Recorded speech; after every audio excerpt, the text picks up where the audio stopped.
Yes, mambo vipi? Karibu tena kwenye channel yako pendwa Henry Kidawa. Kama ilivyokaida kuletea fursa mbalimbali za kimtandao, na leo nitakuletea fursa hii ambayo itakuletea uelewa juu ya matumizi ya Binance Wallet. Hatua kwa hatua nitaenda kufundisha hapa. Kikubwa ungana nami mpaka tamati. Jambo la kwanza ambalo unapaswa kulifahamu ni kwamba hakikisha umejisajili na Binance Wallet. Na kama hujajisajili tafadhali nitakuonesha video iko chini ya description hapa kwenye maelezo hapa chini, ama tafadhali bofya link iko hapo juu kwenye video hii ninapoongea hapa, bofya link ili kuweza kuona jinsi ya kuweza kujisajili na Binance Wallet. Kama ulishajisajili, karibu tuanze darasa hatua moja baada ya hatua nyingine, jinsi ya kuweza kuweka pesa kupitia M-Pesa, Tigo Pesa, Airtel Money ama mfumo wa benki, kuweka pesa kutoka kwenye mifumo hiyo kwenda kwenye Binance Wallet. Utaingia kwenye Binance Wallet yako kama hivi. Hapa ipo kwenye Binance Lite. Mimi nitaenda kuchange kwenda kwenye Binance Pro. Utaangalia sehemu hapa moja kwa moja, utaenda kubofya kwenye icon hii hapa. Alafu baada hapo tutaenda kuangalia jinsi ya kuweza kuchange. Kibofya kama hivi, itabidi uje hapa uchague kuweza kuchange hapa kwenda kwenye Pro ama kwenye Lite. Sasa tutaanza hatua moja baada ya hatua nyingine. Mimi nahitaji tuanze kwenye Lite. Lite. Utabofya hapa ibaki vivi Lite, utabek. Baada hapo utakuja hapa chini tuna kwenye market, kwenye feeds kuna hii hapa wallet. Tafadhali na kusisitiza bofya hapa kwenye wallet hapa, bofya hapa. Bofya hapo. Kisha bofya hapa itafunguka. Hapa tutahitaji kuweka hela kupitia M-Pesa, Tigo Pesa na kadhalika. Ambacho tutahitaji ni kubuy cryptocurrency kupitia T-Shillings. Utabofya kwenye buy. Ukibofya kwenye buy unahitaji kununua coin gani? Let's say unataka kununua Bitcoin, Ethereum, Tether ama BNB na zinginezo kadha Dogecoin na and so on. Sasa mimi nahitaji kwenda kununua USDT. Utabofya hapa USDT ni kuanzia $1. Alafu baada hapo utatakiwa uchague unanunua kupitia T-Shillings kama ambavyo unaona hapa. Jambo la kwanza, hakikisha hapa angalia kwenye quantity, tafadhali weka amount. Au unaweza ukachange iende kwenye amount. Basi mimi nitabofya iende kwenye amount. Moja kwa moja tabofya hivi iende kwenye amount.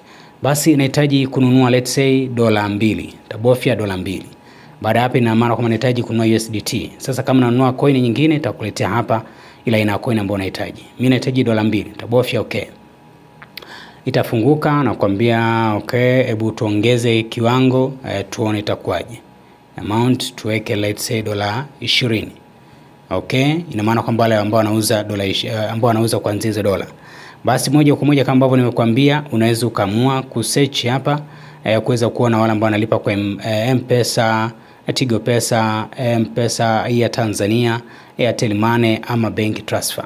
Na bei utaziona hizi hapa kama ambavyo zinaonekana. Ina maana kwamba mimi kama nahitaji $20, bei zako ni hizo hapo. Kama nalipia kwa M-Pesa utaona kiasi hicho hapo. Kama Tigo Pesa 53,639, wakati M-Pesa ni 53,654. Kwa kuna pointi kadhaa hapo unakuwa umefanya nini, umezipata moja kwa moja. Ama Airtel Money ni 53,800, wakati benki ni 53,860. Benki hapa ni hela kubwa sana. Mimi nahitaji kufundisha kuhusu let's say na M-Pesa. Ukibofya M-Pesa hapa moja kwa moja utapiga refresh price. Okay, moja kwa moja utaangalia kama hivi, alafu baada hapo utapiga okay. Wanaambia kwamba nitumie hapo M-Pesa juu recommendation ya kwao. Baada hapo watafanya recommendation moja kwa moja nani ambaye anaweza akaniuzia. Ina maana kwamba hapa utakuja angalia nani ambaye ananiuzia. Namna ya kumpata ni huyu hapa. Anaitwa Loxy ambaye yuko verified. Kwa hiyo si hofu. Yuko verified, hela akikufanyia ujanja utaripoti hapa na hela yako utarudishiwa. Hapo unaweza kuangalia chart au maelezo kadhaa ambayo ameweza kueleza, lakini hapa amekueleza menu jinsi ya kuweza kulipia moja kwa moja. Twende tukaangalia hatua moja baada ya hatua nyingine. Tuangalie kwenye chart hapa anatuambia nini huyu jamaa. Anaambia karibu niko online saa 24. Weka order yako, lipa na nitakuhudumia. Asap, thank you for trading with me. Okay, usijali. Tuko pamoja. Baada hapo tuangalie advantage terms hapa, namna ya kuweza kulipia. Basi unaweza kubofya hapa kwenye advantage terms hapa. Baada ya hapo kifuatacho ni kwamba unatakiwa kulipia kiasi hicho hapo. Basi moja kwa moja itatakiwa ufanye make payment. Utabofya hapa.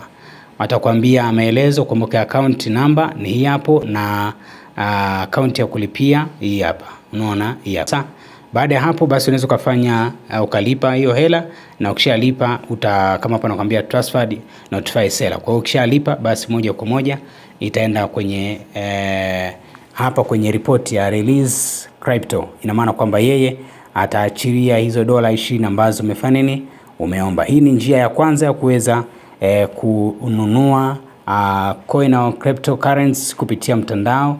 Ni rahisi sana. Nitaenda kueleza hatua nyingine ya pili. Hapa tutaenda kwenye icon ile tunaenda kuchange kwenda kwenye Pro, Binance Pro. Ni rahisi sana.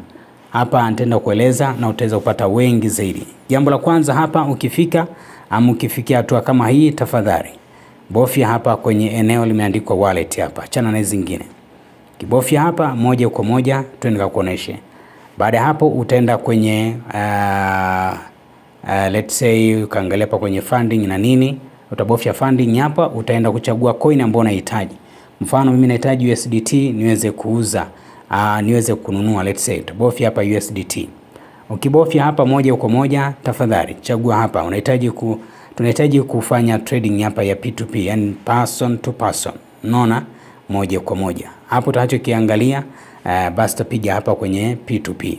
Kibofya hapa itakuja hapa na hawa wanunuzi na wauzaji wa aina mbalimbali. Tafadhali usisitiza chagua wale ambao wako verified, ndio ambao ufanye nao biashara. Kuna wengine bado wako verified japo wanafanya kazi vizuri. Sisi tunahitaji kununua coin za USDT. Basi moja kwa moja, mfano hapa kuna Kiamwinyas Exchange. Unaona hapo, unaweza kuangalia kwa hapo, unaweza kuchagua kiasi ambacho unakitaka na hela yako ambayo unahitaji kulipia. Kama hivyo tabofya, ataangalia M-Pesa payment time limit dakika 15. Unaona? Kwa hiyo unaweza kuangalia hapo ukachagua na pia hebu tena kaangalia wale ambao wako verified. Mnazungumzia verified, ina maana kwamba utaona kama hawa ni wazuri sana kwa kutumia. Hata kama ambao wako verified na wenyewe wanafanya huduma nzuri, lakini mimi ningekushauri tumia zaidi hawa ambao wako verified na Binance. Sasa baada ya hapo ndugu yangu utakuwa umeweza kujifunza na namna ya kuweza kuchagua.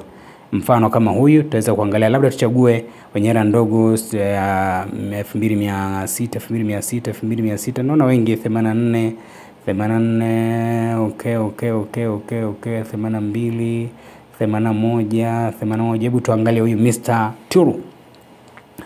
Utabofya huyu jamaa moja kwa moja, utaweza kuangalia kiasi hapo. Unaweza kuandika amount na tuandikie hapo 12 limit. Okay, sawa. Kiasi cha shilingi, okay, sawa.